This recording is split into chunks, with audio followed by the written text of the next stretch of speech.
You know why he's flipping out? It's not your job. It's not your product. You don't own it. You might say something or reveal something. Like conversations, let me tell you this, and I want to give out names because these are people who have worked for me and maybe you've seen them already or continue to see them.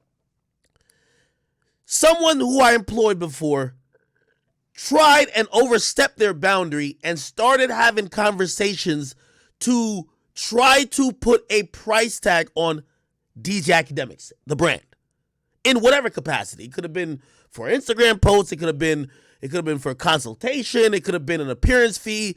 Someone who clearly was out of bounds and out of their league in even having those discussions. I don't give a fuck if I told you, hey, yeah, you know, I did this like appearance at blah, blah, blah, and this is what I got paid. This ain't your job to talk about. This ain't your job to even solicit. This ain't your job to even feel that type of conversation. You should direct the person to talk to me, the head honcho. That's it. And I'm glad all my shit just say academics. There ain't no person B, person C. It's me and whoever comes in, y'all could leave this very second. This is where podcasting probably fucked it up for Joe because people fell in love with the Stooges. But I can understand why Joe is screaming at this nigga. If Joe probably has other things going on he's setting up, if this bozo possibly set a price, like I ain't gonna lie, Joe would do it if we got this amount of money, people talk. This bum ain't qualified to talk about Joe Budden's business. Bro, right. I'm gonna go talk to the guys. I go talk to the guy. Right. Never said anything. Never went that. Was met with just a flip out. Right. Couple weeks later, Joe takes us outside of the Total War studio. Yo, so I got this title deal and said the numbers, and then they were exact same numbers, the exact same thing. Yeah, I remember that. I'm going to tell you this. There's a lot of people who are sympathetic to these two dweebs because of either, Joe's an asshole. He's an asshole. Joe's an asshole. Like, Joe could rub you the wrong way. You won't fuck him cool.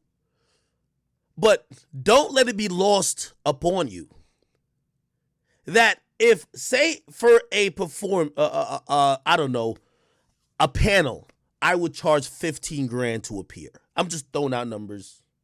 Anybody who listens to this, yeah, you holla at me if you want a real price. Anyway, say that's what I charged for the last couple panels, right? Someone in my team knows this. Somebody asked them like, yo, shit, blah, blah, blah, blah, blah. Can I get Ak out here? Yo, if I got $15,000, would he take it? I'm sorry, it's not, you can't make that decision. Already, and we're 7 minutes into this video, Rory is exhibiting the notion that he thought he was even qualified to have those conversations. It don't matter, even if it ends up being what Joe brought back, Joe could bring it back. You can't have those conversations. This is why this whole podcast erupted and fell apart.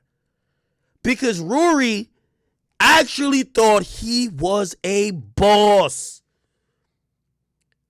Fuck your contribution. You were seen and valued as nothing more than the fry cook at McDonald's. Nothing more, nothing less. But listen, he doesn't get it, so he's missing the bigger picture. I think we had. Did we have an argument that day about that? Was that? No, you guys say that was about the title deal, but I don't think that argument was about the title deal. Okay. I think it has something to do with Highline Ballroom or something. I didn't think the title. Yes, I don't think the title deal was ever a an live argument. show. It was a live show. Because the title deal, you and I thought was cool. Like, because I think it was for 6 months. It wasn't like some crazy deal. It was like, yeah, all right, maybe we'll get some bread. Yeah. And then move the fuck on. Granted, was it a good decision to probably turn it down? Sure. Whatever. Right. No one's ever mad about it. Right. Type thing. So once those deals start coming in, I'm thinking, well, we should probably just start having contract conversations. Because when we were thinking about taking the title deal, Joe and I did sit down and talk about percentages off that monthly title number. Right. Which happened. I don't care what you think, what your narrative is. This all happened. Mm-hmm. We turned down the title deal. I think, well, we should just have that conversation anyways, because we're starting to get real offers, not just little ads here and there, like $1,500, $2,500. Like, we're getting actual offers. Are they crazy offers? No, but they're offers. So we should just do this because we're all friends. Let's just get a binding contract between all of us. Right. Nothing crazy, nothing to a specific deal. Right. Nothing to a lump sum of money, just a percentage-based shit. Let's just do that. Call Joe, and I say that to him. This was one of the first conversations I'd ever really been offended to Joe, and I've expressed this to him.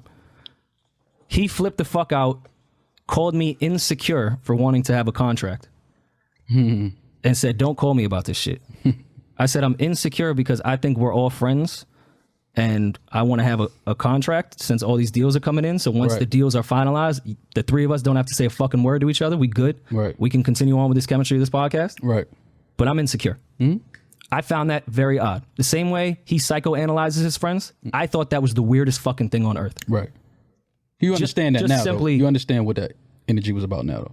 This was just the first one. Okay, got you. This was just the first one. Just said to myself, well, that's kind of weird. That's not insecurity. That's just how shit goes. I called before we had any deal to talk about ownership of this podcast. Joe said otherwise. We then all agreed we'll do profit partners. Which is fine. If you want to own the IP of this shit, it wasn't even an argument before my lawyer even got in on that shit. That was a simple Joe and I conversation. This your IP on your shit? Okay. But let's just be profit partners. Right. I'm not going to get paid off this podcast. Let's put some real sweat equity into the shit. If you want to own the shit, cool. And I won't take away from everything Joe did prior to start that podcast in the beginning. Won't take anything away from that. Never even came in on some, I need to own this shit. Did I bring it up first? Of course. Right. Who the fuck wouldn't? Right. It's a simple fucking thing. So then Spotify comes. Nick Rosenberg emails me, says, hey, I think Spotify is interested in doing some podcast stuff. I said, all right, bet. I'll put you on with Ian. At this point, Yo, chat, this is a brief intermission, man. Roll up that Rory runs that Black and Malls. Make sure y'all got that shit lighting and going straight in the goddamn atmosphere. These niggas talking a bunch of bullshit, but we're going to break them down like a goddamn fraction. You're hearing entitlement itself speak. When I hear these niggas talk, they sound like bitches. You get them some dick, they think that they're valued to all type of shit that you own, okay? So I'm listening to this bum-ass nigga, but watch, we'll break it down. Spotify comes. We actually have to get these contracts done because now real money is on the table. Right. Not what the title deal was, not what any other ad was, not what any other thing that I'm privy to. I'm privy to. Let me make that clear. Shit that I'm privy to. Right. So I hit my lawyer and I say, hey, let's. I'm glad he mentioned that. The mere fact chat, what we're going to constantly hear is that these bum-ass niggas, they're workers. As an owner, you're privy to everything. As an employee, you're privy to selective shit. As it should be. But let's keep hearing this goddamn albino bum. Let's get a contract. I'm not the smartest person in the world, never will claim to be. I'm not a lawyer, anything like that. But when you go into a negotiation with another lawyer, you start at the top with everything, and then lawyers just start taking shit off of what's not going to happen. Correct. So, of course, a lawyer goes in and says, visuals. Visuals now are YouTube. Okay, let's negotiate. They say no. We get into the negotiation. Lawyer goes back and forth with his lawyer. Joe and I speak on the side, one quick conversation. I never brought up YouTube money again. Not one time. Never came out of my fucking mouth. I think it's important to highlight that. Never came out of my fucking mouth after a lawyer who did their fucking job and negotiated brought that shit up. I said, all right, bet. Okay, wait. So visuals are not off the table, just YouTube. I'm cool. Right. Never going to hear about YouTube from me again. Like, that's whatever. Visual does not just mean YouTube. YouTube's not the only place on earth that does visual shit. But I'm fine with that. Let me stop you right there. The only reason why I had a problem with that was because the podcast, yes, was the Joe Budden channel active before the podcast? Yes. It was housing his music stuff, his videos, whatever. But we know what the subscription was before we started putting the podcast on there. As we started putting the podcast on, it became a weekly thing. The subscription started to grow. Yeah, for sure. So that's the only reason why I had an issue with that, because okay, cool. Yeah, you started this channel, no problem. But I know how YouTube, you get paid each video off of each video. So here's the thing. That conversation did happen between the lawyers. Because I know how the YouTube splits work and what that is. I'm familiar with it. Whatever side. Rory, you've never had a YouTube. You've never done shit. You're not familiar with shit. You're not familiar with shit. This nigga's never even attempted to make a YouTube channel. It's kind of insulting for this bum ass nigga to be like, oh, I'm familiar. No, nigga, you probably read it on a website. I see the bigger picture. I'm not flipping about this shit at all. This is 2021 shit. Nobody's being greedy. I'm saying back then, fuck, I never cared about the money on that shit, nor did I think YouTube. Chad, let me tell you this, man. Once I posted the mansion, the Urus, and the R8, these niggas started going crazy, man. They started going crazy, nigga. They probably thought they were supposed to know, nigga. I don't know how Joe ended up splitting all his shit with y'all. I own all my shit, okay? Wait till you see what I get next. I see the narrative is people think that we work for Joe and we're employees and we get a salary. That's not what it was. We have a percentage-based contract. Let me run this back again, chat. This is the first lesson. Get your pens and pads out, chat. First lesson in Business 101. These two bozos, we killed them last week. This is The Walking Dead, episode 1, Rory Runts and Black and Malls episode. We're going to teach them about business. Let's listen to these fucking idiots right now. Flipping about this shit at all. This is 2021 shit. Nobody's being greedy. I'm saying back then, fuck, I never cared about the money on that shit, nor did I think YouTube had some crazy payouts at that time. It was just lawyers negotiating. That's what lawyers do. It's not annoying. It's a simple fucking thing. And this was the simplest contract on earth. This shit was very easy. It was not some crazy back and forth. But according to him, we don't know what the contract. We're percentage based. Yes. Because I see the narrative is people think that we work for Joe and we're employees and we get a salary. That's not what it was. We have a percentage-based contract. And also people... So we have to ask for accounting because how else will we know what we're supposed to get? We need to see the numbers. We get a percentage of whatever comes in for the podcast. I've seen a lot of people making, LeBron wouldn't ask Jeannie. Wrong. Let me tell you bozos this. And this is why I know these niggas is still dumb as shit. I'm going to break it down like a fraction. One more time. You are a worker unless you own it. Having participation on profits does not mean you own it. When you own it, you get to make the decisions. This is very important for you to understand, everybody. I will give you an example. I was due 20% of everything for Everyday Struggle. Did I own it? No! These fucking idiots been talking ownership while they only had a percentage base, which honestly, that could be, to keep it real, ask Joe. When me and Joe was Everyday Struggle, all they did was trying to fix Joe's gripes was switch. There was a bonus pretty much for ads. They just switched it to percentage based. Not because you have a percentage means you are a owner.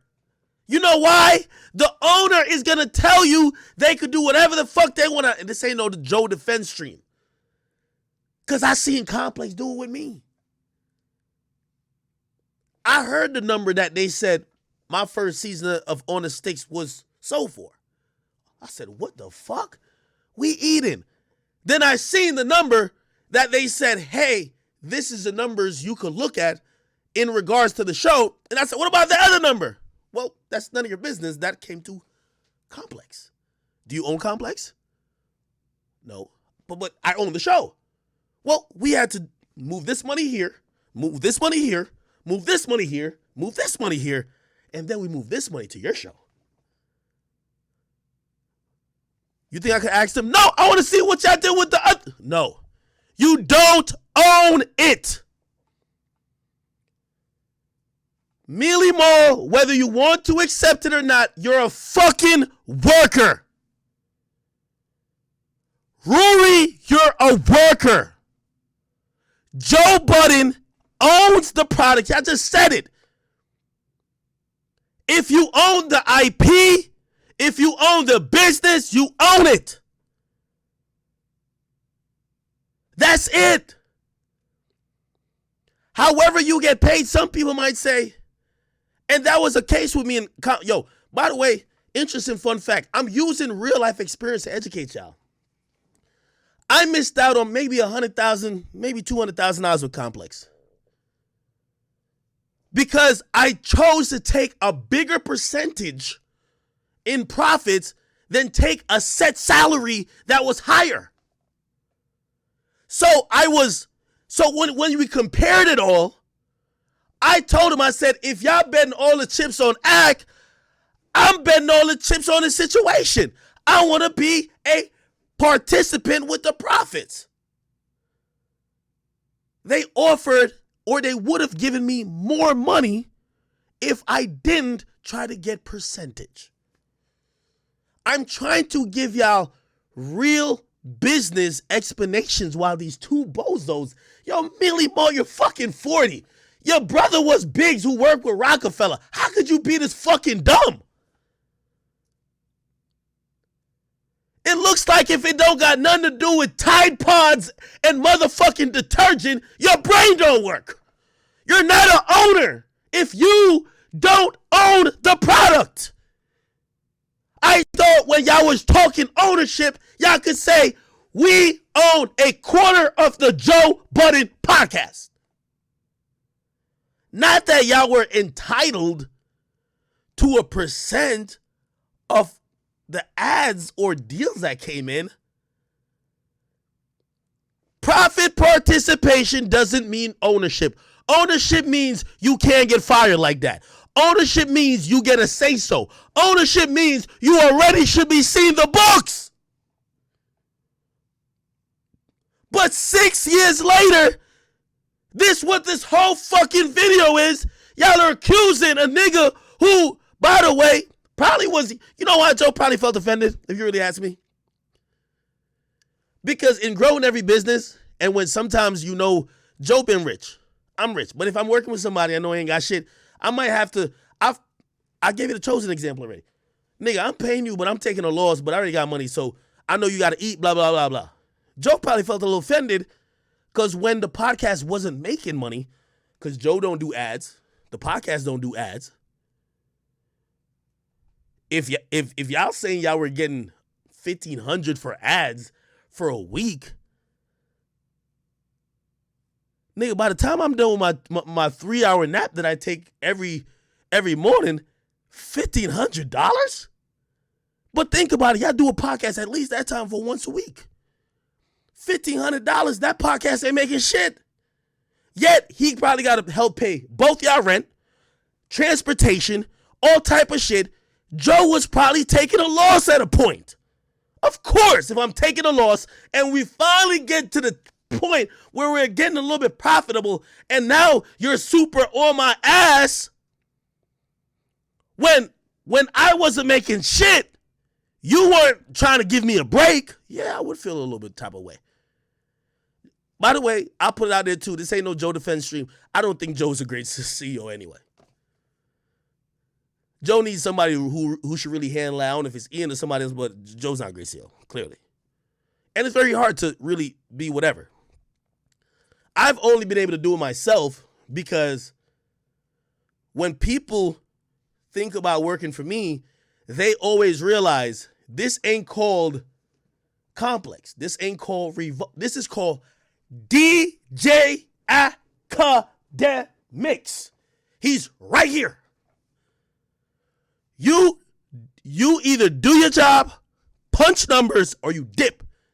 There's not one person who brings more value to what I do than the guy right here. For Joe and this podcast, people thought different. So I'm breaking it down. But if Mealy Moore and Rory start a video off and 14 minutes in, they're saying they weren't workers. And they're explaining to y'all that they were owed. And by the way, I knew that's what it was. They're owed whatever percent on profits that company makes. Doesn't mean you owe the company. You own the company. Doesn't mean you make decisions. Also, with that, let me give you a little bit more realistic approach. Them niggas could have probably thought, no, Joe should take the Spotify deal. Because say they're both supposed to get 25%. Let's say the Spotify deal was $10 million. It would be 2.5 million, 2.5 million. That's if Joe takes the deal. Y'all don't own it. Joe could turn down all the, and that's the real problem here. Joe had unilateral power to turn down and control the business. That's exactly why I said to them, y'all are not owners. Joe, even though he's saying it on the podcast when he said, oh, we're all in this and we're turning down Spotify, Joe make that decision, not y'all. You're a worker. Don't try to spin a narrative. Even if it's a percentage, you're a worker. But I'm going to keep listening to these fucking bums. He busts for the books for the Lakers. I'm like, LeBron is a salary. He don't give a fuck what the Lakers makes as long as he makes $50 million at the end of the year. He doesn't give a fuck what the Lakers make. But if he was getting a... This is why I hate street niggas. Because they're so simple-minded in thinking. Most corporate jobs, maybe it's not percentage made of what the company is getting, but there's a lot of incentives and bonuses. That is very normal of any contract in a corporate setting. Hey, if your department gets to this goal, blah, blah, blah, you're going to get $10,000 here. If y'all do this, you get blah, blah, blah. If this deal goes through, blah, blah, blah. Like there's allocations. There's a lot of shit that goes into business that is not just a set salary. So if these bozos are confused that you're not a worker because your compensation is more complex than a set salary that can't change, they're fucking idiots. And these are the bums that y'all have been listening to for so long talk about niggas like me. I'm sorry. I can't do it. Percentage, if he was getting 30% a year, he would need to know what the Lakers made that year. That's just basic. So that's just to kill that narrative of we were asking to see the books and we are employees and that whole stupid narrative. We had a percentage-based contract. Chat, if they claim they weren't employees, I was an employee at Complex. I own Complex then. Just listen to that. By the way, I asked Complex as well. I say, hey, I want to see the books for Everyday Struggle. I want to see the books. Yeah, I asked them that. They sent me the books too. I don't get to see the books for Complex. But for the show, I get to see it. Doesn't mean I'm not a fucking employee. So you have to see the numbers so that you see everything that's coming in